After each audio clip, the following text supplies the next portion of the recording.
Hello and welcome to the Red Report. After a bit of an absence, we are back. And what a time to be back, because whilst we've been recovering from illness and other things, there was a transfer window that opened and shut. And us being Barnsley fans, very eager to see how the club would strengthen the squad ready for a promotion battle. Well, to discuss the window and everybody else, Steve is with us as always. Steve, good evening. Good evening. Ian. He's itching. I'm just going to leave the floor to Steve. And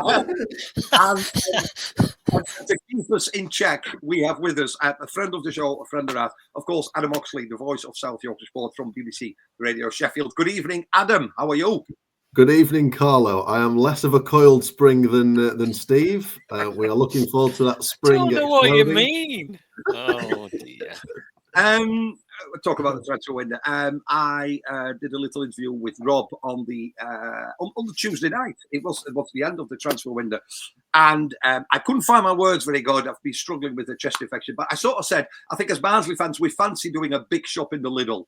We knew what we wanted, and we had a period to go for it. And we walked out with a box of screwdrivers and some cat food, and we hadn't even got a cat. I.e., players have gone. Some we understand, some we don't. We've not really strengthened. We've swapped personnel. Just to start off with, Steve, in one word, how would you summarise the window? Just one word, and then we'll get into it.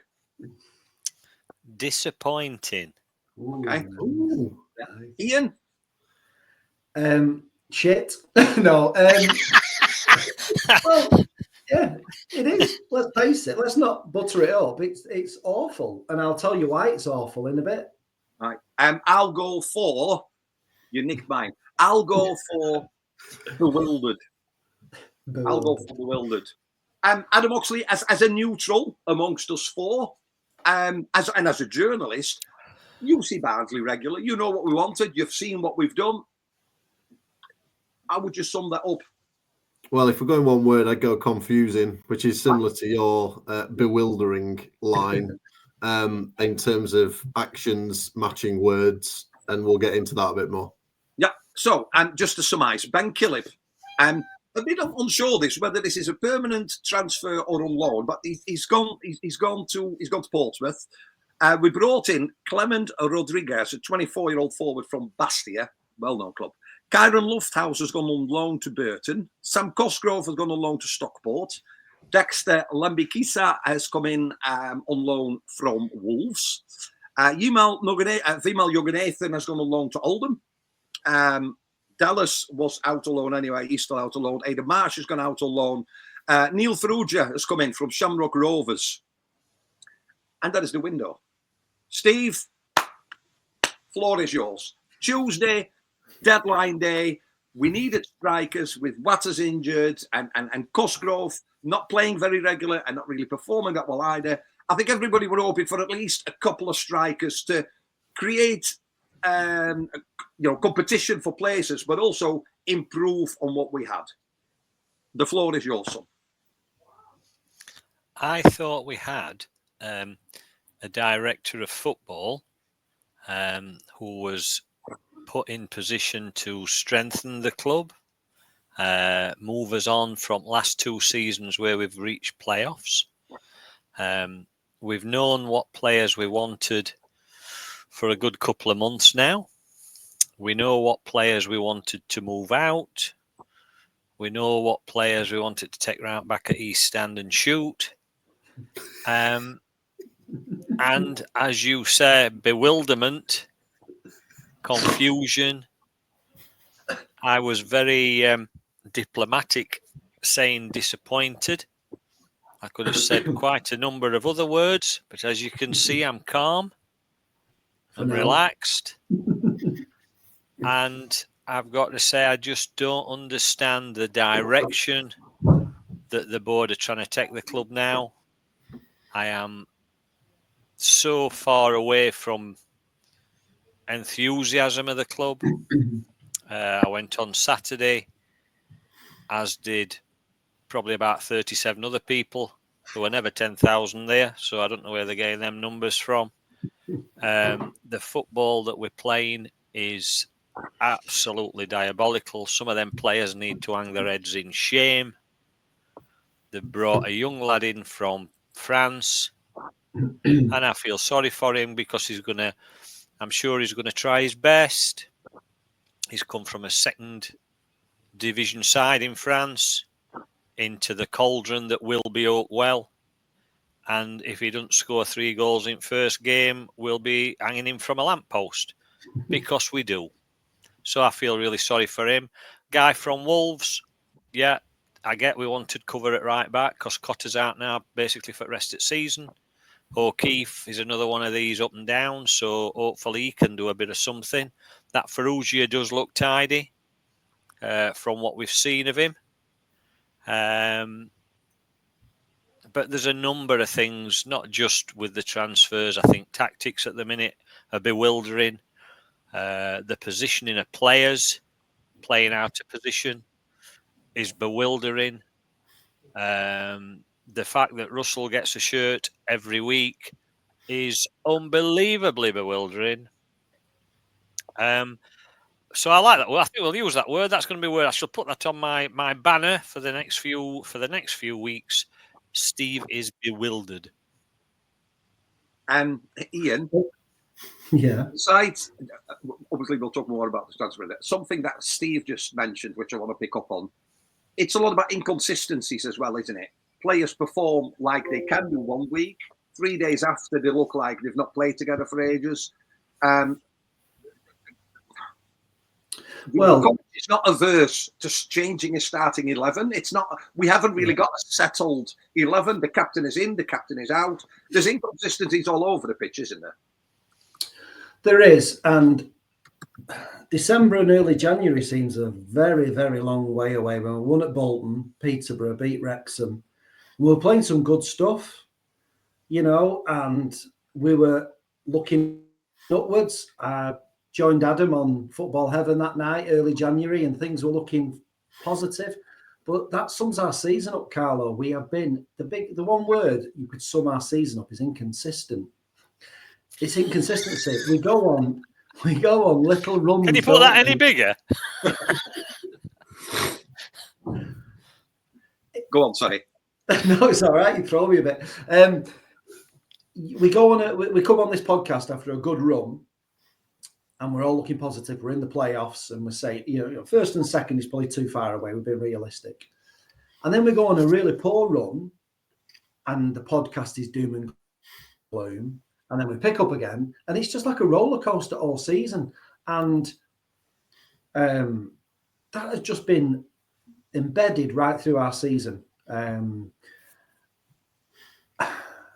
Touching on the transfer window, I did say to you, and you agreed with us, that I don't think this board will take us to the Championship. They're hoping to do it on a pipe dream, that they want to buy lower league players and loans and hope that they fluke it to the Championship.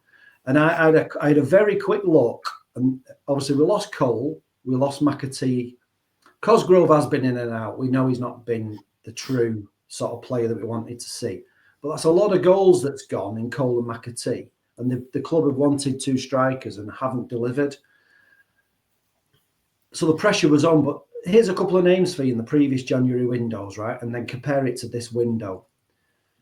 Eisted come in, Bobby Thomas come in on loan, did superbly. Look at Carlton Morris coming on a January. And look at DK. I know he was a bit injury prone, but he scored. Carlton Morris came in and signed, didn't he? And then obviously went on to Luton. There's 4 players from January windows, not that long ago, that this club has brought in of quality that have made differences. Yes, they've not stuck around. We know they don't stick around. But they do a job, don't they? Yeah, but they've come in and been fan favourites, hit the ground running, and been class footballers who've made a difference. And that's why it feels so bewildering, confusing, whatever you want to call it, this window, because the club have talked and talked and talked, haven't they, and haven't delivered, and then kept saying, judge us by our actions. Well, I'm sorry, but it's a massive damp squib, this window, isn't it? Adam, besides Barnsley, obviously you, as a team, you report on all the South Yorkshire teams. Is there, from your point of view, as a BBC journalist, do you understand the frustration that fans are voicing on your programme, on socials, on outlets such as this? Or because sometimes the passion takes over, doesn't it? Do you think it's justified? What Barnsley fans are sort of like coming out with their frustration? We've seen mentions of protest coming in late and turning us back and blah, blah, blah, blah. And everybody stood their own. I think, there's no right, there's no wrong. We probably use this platform to voice how we feel, and we hope to do that in an open and honest way. As an outsider but a professional journalist, do you understand? Do you see the frustration and where that comes from? Or are we maybe, overreacting a little bit? I think it all comes down to expectation management, both from the people setting those and from the people on the other end, from a supporter base. And this is something that me, Rob and Andy and various people have talked about on the show this week. And I think the crux of the matter right now for Barnsley is what the hierarchy have said earlier this season. I didn't track back enough for the last summer where there's the line about bigger budgets, which has been put around quite a bit, but, decent budget anyway for the level. But I did track back and listen to Mladen and John Flatman's piece after the Fans Forum from October. I did go back and listen to Mladen's piece in September, and I have listened to Mladen's piece that's gone out today.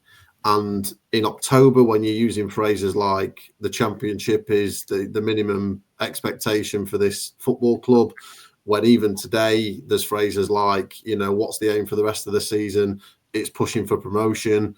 And then you look at the business that's done, and I think on one hand you can make an argument to say that the squad is similar in terms of the players that have gone out and come in. I think another option up front would level things off just about in terms of the people that have gone out. But I look at the business done when you compare that to other clubs, and the club itself has kind of made this point around there are a lot of clubs in League One that are throwing a lot of money at it this year, money that Barnsley doesn't look like it's got to invest, that will be making things more difficult. So I have a little bit of sympathy on that, but that's where your expectation management comes in. And you simply can't say things to supporter groups that will hang on to these kind of words that set the expectation of, oh, crikey, it's the next level up, and it's trying to push on in the next level up.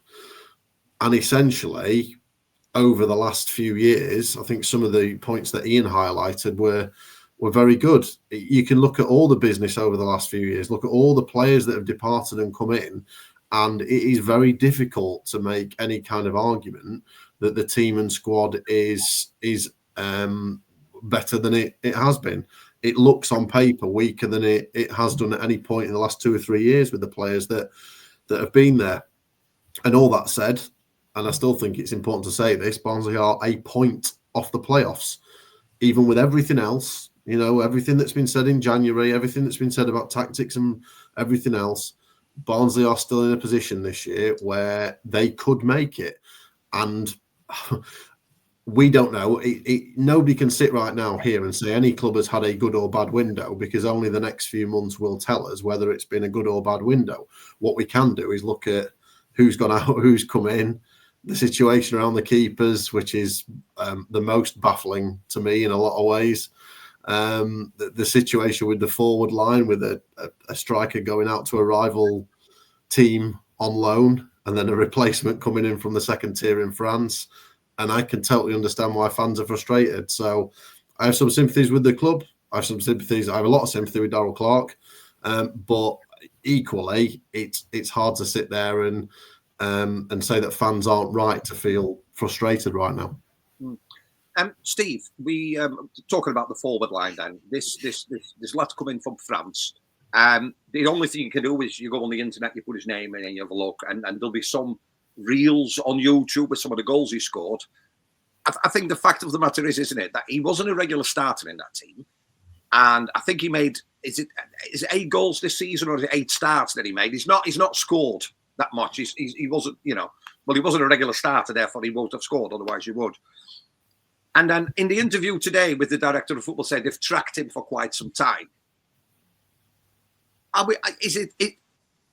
As a fan, I don't feel we've strengthened. I'll just come out with it. And I'm not judging him because I've not seen him as yet. I just don't feel. I know Cosgrove didn't set the world on fire, but we know there was a player in there because we've seen it, especially during the playoffs against Bolton last season. And he had experience at this level. This ball that's coming, he's got his clearance. He's in the running to play a part tomorrow at the 12:30 kickoff away at Stockport. Is it not a bit of a gamble? And are we in a position to gamble with, like Adam says, a point of the playoffs? Would you gamble by letting one of your strikers go and putting it all on red or black or whatever you want to call it on a striker from the second league of France who wasn't a regular starter, who's never played at this level? Well, you're coming back to, I think, who's actually in charge? Who's making these decisions? I mean, you'd like to think that Daryl Clark has got quite a lot of input into these things. But if they've been tracking this guy for X amount of months, who's been tracking him? That'd be my question. I mean, we're all buggered next season, aren't we? Because they've cancelled Football Manager 25, so fuck knows who's going to pick any players for next season now. So that's out at window. If he starts or if he plays a part tomorrow, I hope he does. You know, we need to see the lad and let's see what he can do. And you know, in a wonderful world of chocolate and beer, you'd like to think that he's going to come in and score 15 goals between now and end of season and get us up. I still come back to his old quandary, whether it's Cosgrove, Watters, Humphreys, Rodriguez. Take your pick. They ain't going to score a goal if they're not getting supplied any decent balls from midfield. And that has been one of the major problems, I think, for months now. Yeah, we had a good run over Christmas. We had some cracking run. And we had some good football. Really good football. You don't just turn off 11 players like a switch. Don't work like that. You have one that has a bad game or a couple that has a bad game or Phillips that has a bad game. 17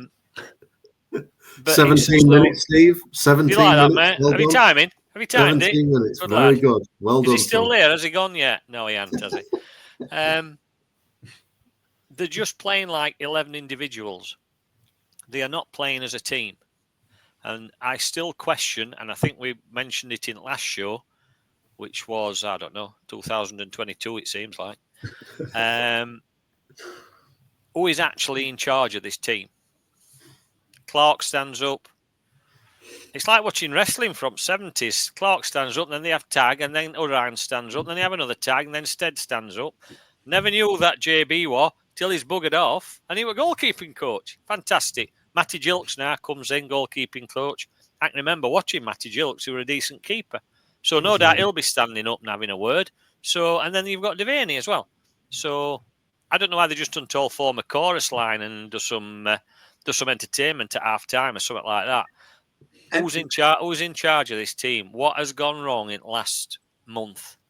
Because they are 11 different players. I mean, one of the questions I'd love to ask the club, and Adam, if you ever get a chance, please do, is they talk about the recruitment team. I'd love to know who's in this recruitment team. Because is that a statistical, data-driven team of people behind computers looking at stats of players over the world? It's two 15-year-olds on Football Manager 24. We know it is. Come on.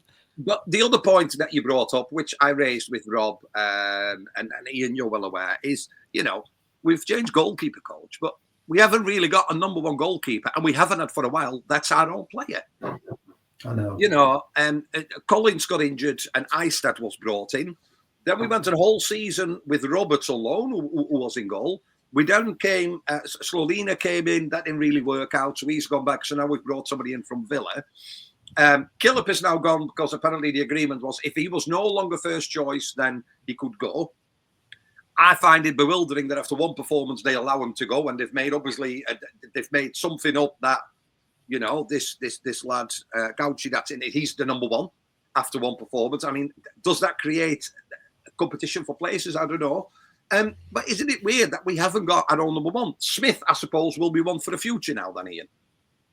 Yeah, but it speaks volumes, doesn't it, that we can't produce our own goalkeepers or even own our own goalkeeper, and it's one of the most stable positions that you need on the pitch, isn't it?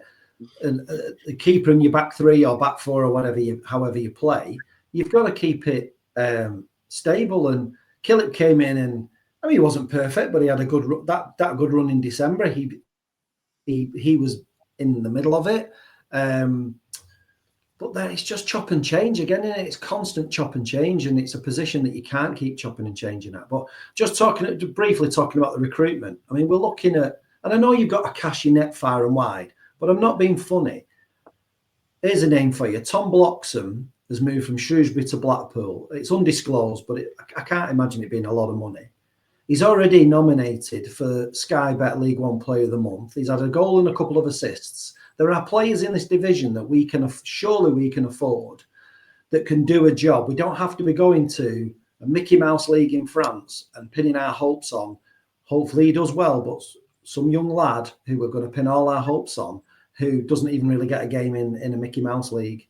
And that's the thing, we're shopping in Ireland, we're shopping all over in these lower divisions, hoping we fluke it and make it to the Championship. And what strategy is that? I don't get it. There were enough players knocking around. We did it with Keeler Dunn. That was the type of player that we needed. I know he can be a bit in and out, but again, that, like Steve says, sometimes it's service. But there are them players that don't cost millions. Forget Birmingham and Wrexham with their budgets. They're just on another planet. But there are a lot of clubs around, the similar sized towns, similar sized clubs to Barnsley that can do business, that we should be finding them quality players. But the goalkeeper situation has to be the most stable position in the whole squad, surely. Yeah. And Adam, it does feel a little bit, and I don't want to, cast aspersion, but it does feel a little bit that we are very data driven, but then there is a filter on finances. Like it's either a loan or we can bring Farouj in probably cheap. I know we had a decent season with Shamrock Rovers. I know I played European football, but they'll put to him, he never played in England. You can make a name for yourself. You're 24-year-old, blah, blah, blah, blah. So it very much feels that one of the biggest filters we have is finances. And then you go back to the fans who think, hold on a minute, look at all the players that we sold in the last X amount of seasons, which came to quite a bit of money. And I know it's not cheap running a football club. We get this. But it feels like the emphasis was on finances rather than strengthening the squad. And I know they should go hand in hand. And we can't go to Manchester City and get somebody off the bench because we can't afford that. But there's a big gap between Manchester City and League Two in France, isn't there? There's plenty of options in between where we maybe could have done. Besides what we heard today from because that was an internal interview, wasn't it, from the club, and it was somebody from the club that interviewed him. Has anything gone out to sort of like you guys at the BBC for an interview, or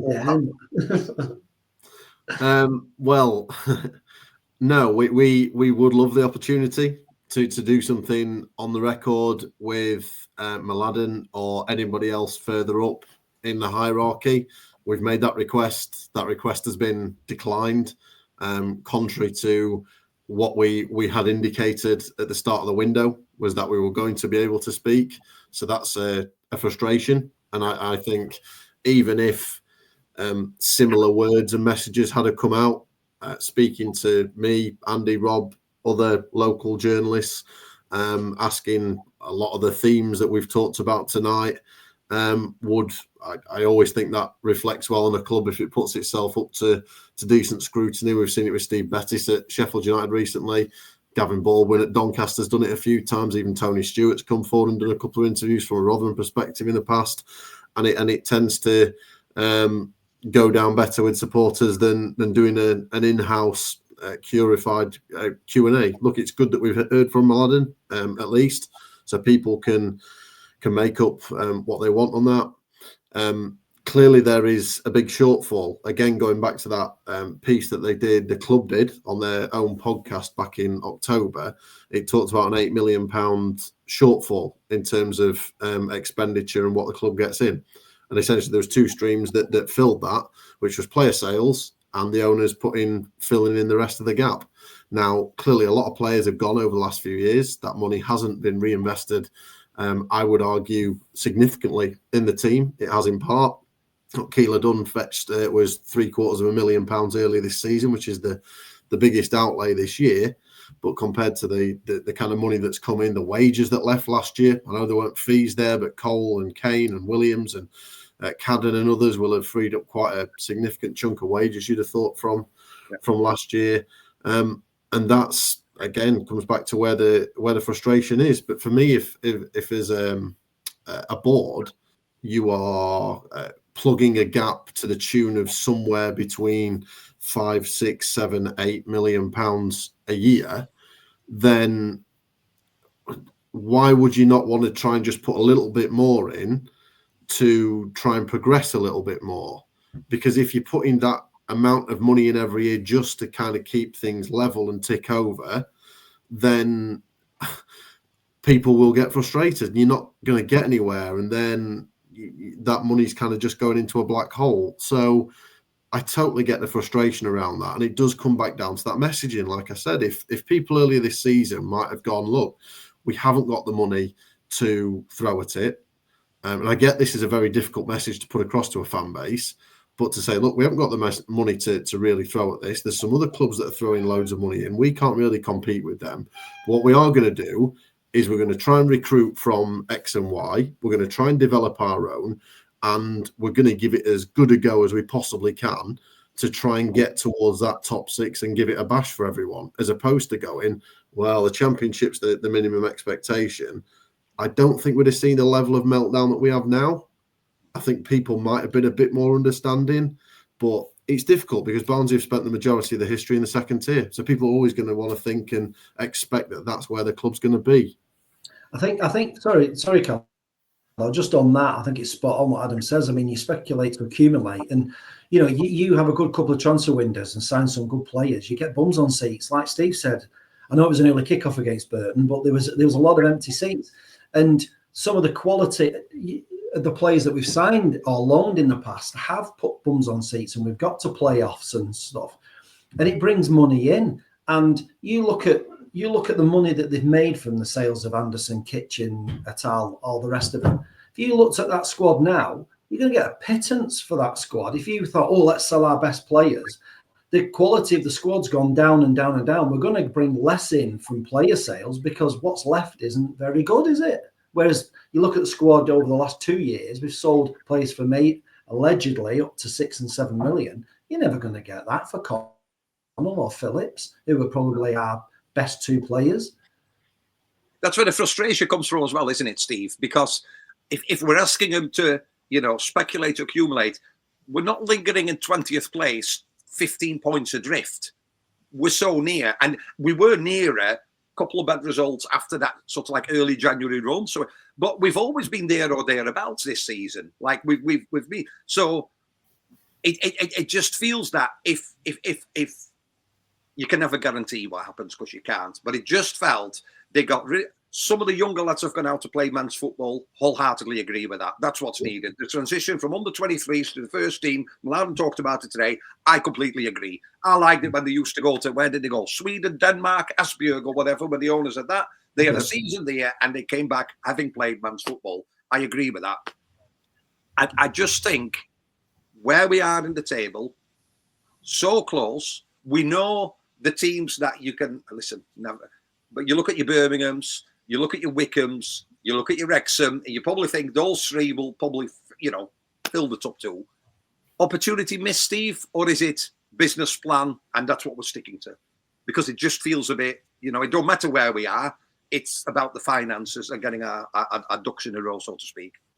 I think sometimes this time of year, and we've done it we've done it for a few years. I know we brought some decent loans in, like Ian said, last couple of years.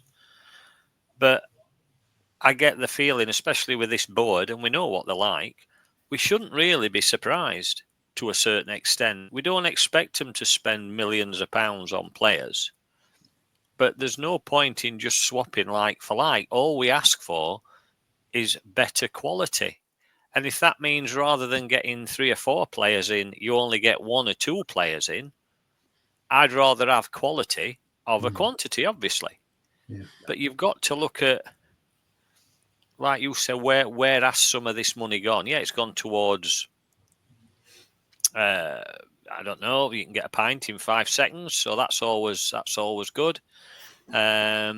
You've got to look at the upkeep of the club, but I think you've also got to question: have they taken some of this money away just because they feel as though I've always said it's a business. We know they're running it as a business. Do they feel as though they need to take money out without putting as much back, which is a contradiction? You don't buy a football club, to be honest, to make money. Look at Arabs don't buy football clubs to make money. They buy it as a toy and throw billions at it just because of the reputation that they get. You look at the group now and the board and who they represent, and they're not really painting a good picture for their company as such. And they've not done with other clubs in Europe. I mean, there's a couple of clubs that's even gone to wall. So it makes you question when you listen to what is said today, and they're on about championship and this, that, and other. You know, they all seem to be speaking from different hymn sheets. What do they actually want? We don't know. As a fan base, we know what we want. We want to watch some decent football with footballers that want to play for Barnsley, win, lose or draw. And if we get that promotion and that promotion run, fantastic. But let's be honest, all right, with a point off playoffs. If we go up this season, what do you think is going to happen next season? Do you really think they're going to plough millions in to get the squad championship ready? Because I'll tell you now, I can't think of one player in that squad who is championship quality. Seriously, you tell me one of them players that's championship quality. Don't you dare say Adam Phillips, young Oxley there. Because no, he's not. One game in 4 or 5 does not make him championship quality. I'm sorry, it just doesn't. And that's the thing for me now. There's that many different sentences coming out of these people that there's no wonder fans are frustrated. And it's next thing is going to be early bird letter, isn't it? That'll be dropping through the door next. At least it's not as bad as Wednesday's that went out last September, but that'll be coming through our door next. And who's going to renew watching that shite? Ian, is it fair if we move the focus from the playing side to sort of like the ownership side? Is it fair to say that the picture that was almost like sold to us, or the picture that was painted by this group of owners themselves, has not really come to fruition yet? I mean, we've got people on the board that are very specific skill sets, but from a marketing perspective, the whole fanatics thing has been a bit of a disaster. You might add, when the shirts weren't out and everything else.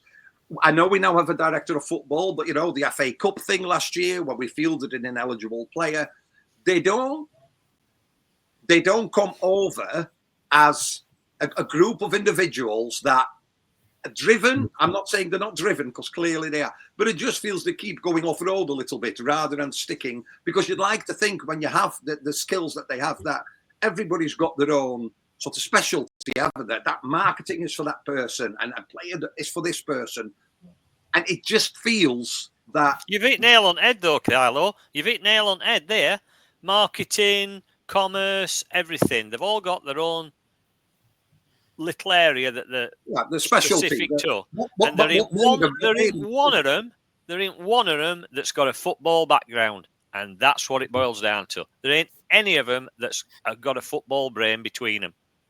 Well, my worry is, and this is your question, Ian, my worry is that Mladen's come in and has got some football knowledge, but I just think he's given a list of names from a data-driven spreadsheet, Excel or whatever, saying, see who we can get.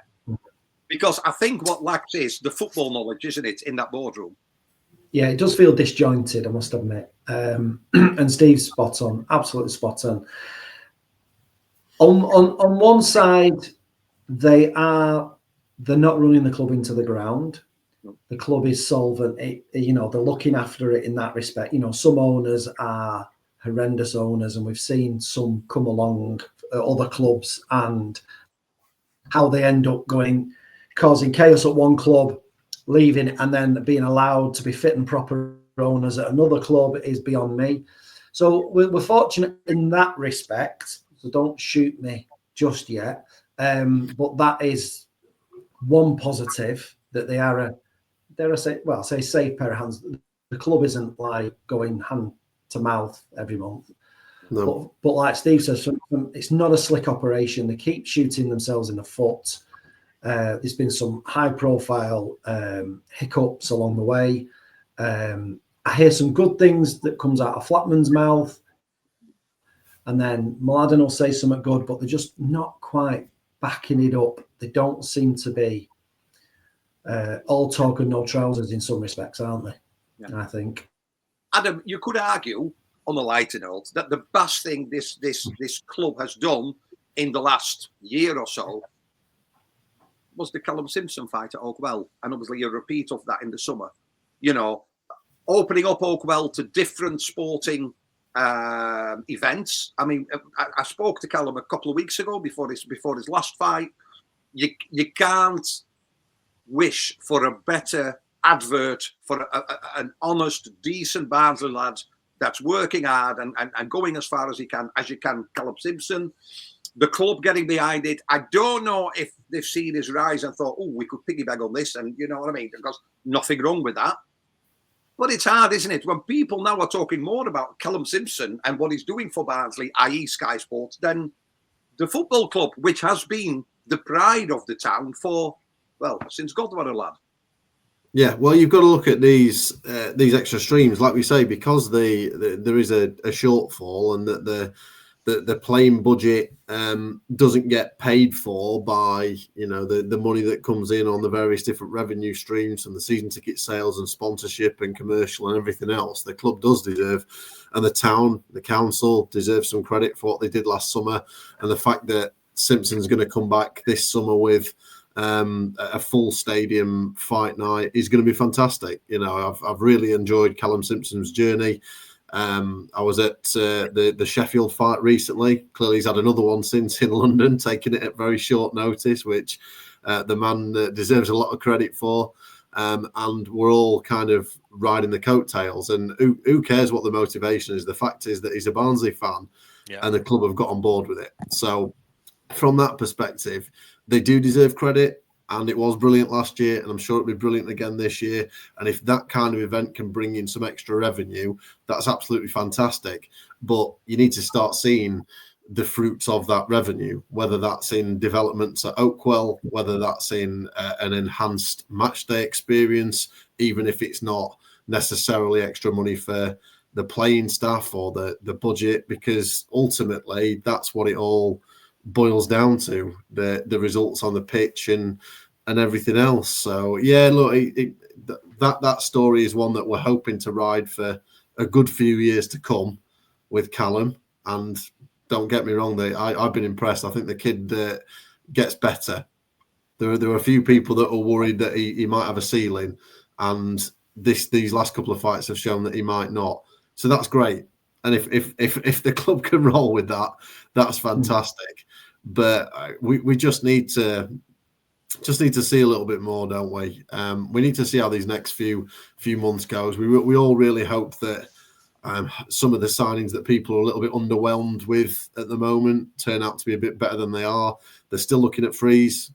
There's still potential for a free striker from, I think, the States that they were looking at, and maybe other avenues that are in there. So it might not necessarily be the markets or the levels that people want, but if another player can come in to help the squad, then so be it. But the point, it's not Breck Shea again, is it? We're not getting him back.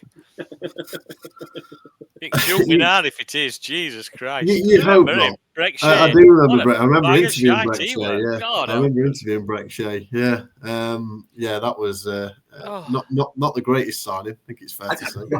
And I think, from a fan's point of view, that's the perfect example, isn't it? You can have a Breck Shea or you can have a Daryl DK. Same league, but obviously two different stories for But Barnsley. this is the world that Barnsley are operating in, Carlo. That because Barnsley are where they are and they're a League One club at the minute, then you're not going to get everything right. You are going to have to take a few gambles in there, and some are going to work and some don't. You just hope that more do. The problem is at the minute, like I said, it's the levels and the areas where players are coming in from. You're expecting a lot. You're expecting a kid from Ireland to come in and suddenly start being brilliant, and a kid from the second tier in France to come in and start being brilliant, and a kid that's on loan from a Premier League side that's only got limited playing experience. I've seen Lembakisa for Rotherham, by the way, and think he's a decent signing. So there are some of the players that come in that look decent, but you're just asking a lot, aren't you? If the expectation's been put out there of what Barnsley want to, as a club, allegedly try to achieve, you're asking a lot of certain players. Yeah, once upon a time, they used to have scouts. I can remember when I used to watch football, when I was a lad, they used to have scouts at football clubs, and they used to go out and watch players, and it were a network.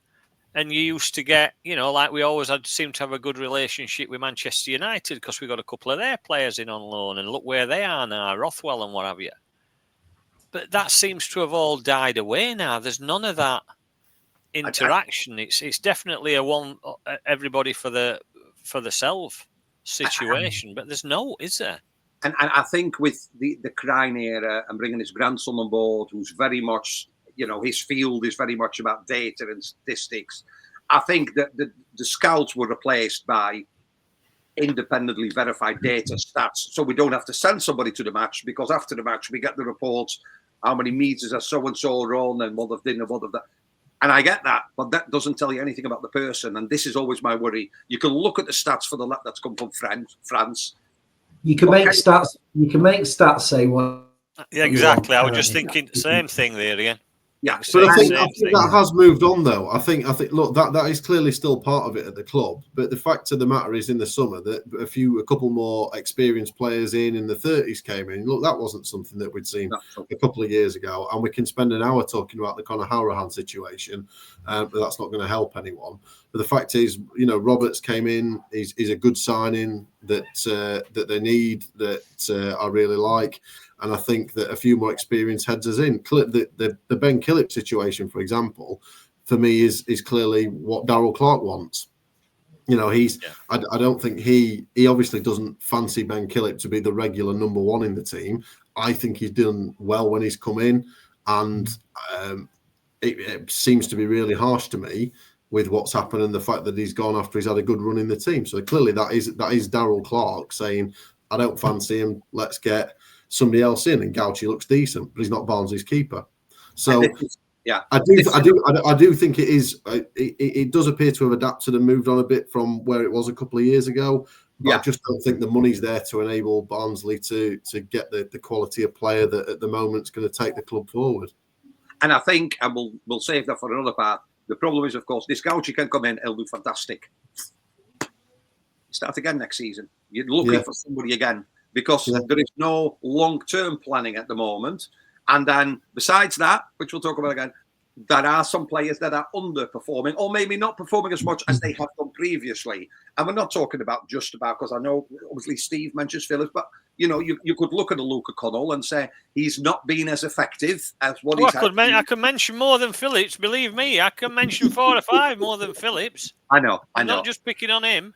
No, I know. So, to round off, tomorrow, early kickoff. We hope that the proof is in the pudding, and on the pitch, get a good result.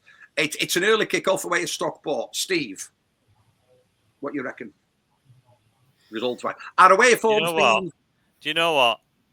And I hate to say this, because I'm not usually a negative person. Even though Mick will be watching and he'll be pissing his sen now. But I'm not usually negative. I like to be a little bit more upbeat now and again. But having watched last 2 or 3 games and the performances that these players are putting in, Killip has been best player on field for the last 2 or 3 games quite easily, and he's not even going to be playing. I really, honestly, cannot see us getting sod all tomorrow. I really can't, because if that team turns up, that played against Burton? There's no way, because Stockport are playing well. I'm guessing Cosgrove can't play because he's come from No, a he can't play. parent club. He can't play. We confirmed that earlier this week. He can't play. Yeah, so I wish he were playing, because then they'll not score any goals. But I literally can't. 2-0 Stockport, 2-0. We're going to get fuck all. See, I'm opposite, because we've talked about what we know, and what we know is. Adam's gone now. I've upset him. Now, bless him. That's me on Football 11 on Monday, isn't it? That wanker in Barnsley. Wait while I see. Well, anyway. I genuinely, when you listen to his backlog, there he is. He's back. Something I said, mate. I'm really sorry. Sorry. When you listen to the interviews, he and Adam said it earlier. Clearly, Clark has had an input about who's moved on and for what reasons. I wonder, with the Cosgrove,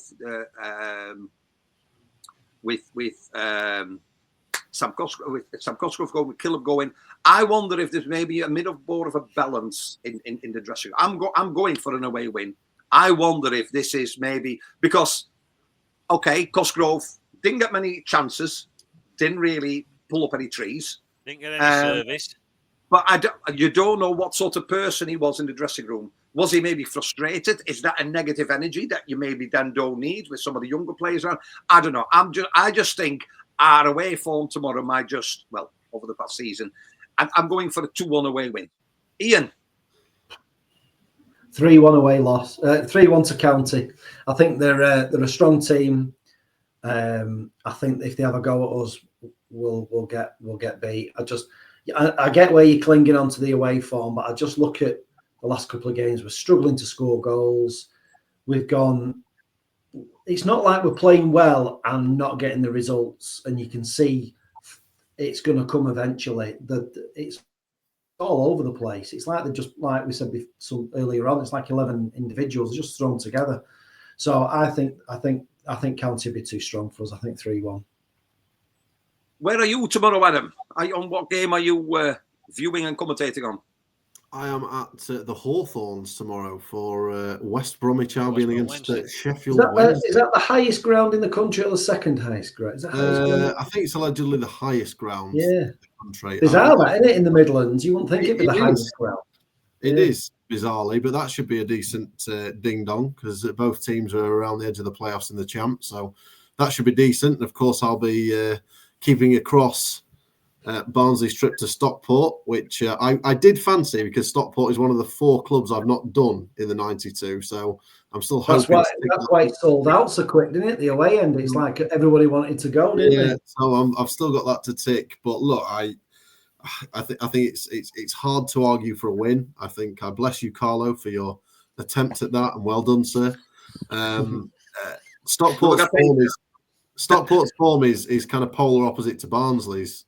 They've won their last 4. They've had 3 clean sheets in a row, but they only took 2 points from 4 games before that. So it's completely flip of Barnsley's. Can you see that changing? No, I'll sit on the fence a little bit more and give them a chance of a draw tomorrow, which I think would be a good result given the week and how Stockport are playing at the minute. So maybe a 1-1 draw, which again would be something to start with. Yeah, I'll take a draw now. Well, you've heard it here first. We've gone for an away win, a home win, and a draw. So whoever wins next week will find out. You have been listening to the Red Squad. Thanks very much, of course, to Adam Oxley from BBC Radio Sheffield. We will be back next week, we reckon. And let's see. They say judge us by our actions, off the pitch and on the pitch. Let's see what we can talk about next week. You have been listening to the Reds Report.